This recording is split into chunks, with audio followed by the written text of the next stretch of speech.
69 избирательных участков работало 30 ноября в гагаузской автономии. Явка избирателей к урнам составила по Гагаузии 49,09%. Люди голосовали за стабильность, за мир и развитие нашей страны. Съемочная группа телекомпании АТВ узнавала предпочтения наших избирателей.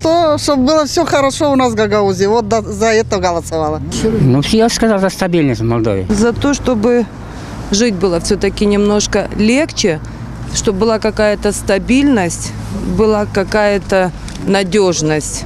Чтобы было легче нашим старикам жить, потому что очень маленькая пенсия для наших стариков и пенсионеров. Единую Молдову, процветающую, чтобы жизнь была немножко лучше. Я сегодня голосую за будущее Гагаузии, потому что эти выборы очень важны не в целом только для Молдовы, но очень важны и для Гагаузии. Гагаузия делала уже несколько ошибок за все 20 лет существования, поэтому я очень верю, что эти выборы дадут возможность, чтобы в Гагаузии экономически развивалась, открывались рабочие места, чтобы действительно мы решили все свои проблемы внутренние, чтобы Гагаузия больше не ругалась о единстве, делать все возможное, чтобы наша маленькая родина, маленькая Гагаузия была самой красивой.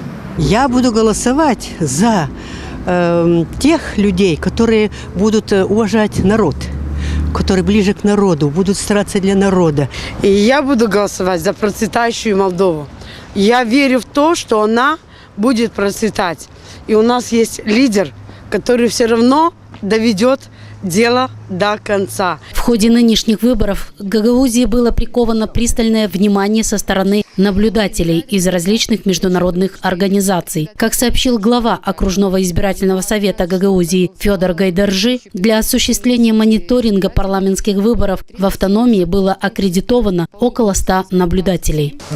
По Гагаузии более 100 международных наблюдателей, которые буквально со всеми почти была сегодня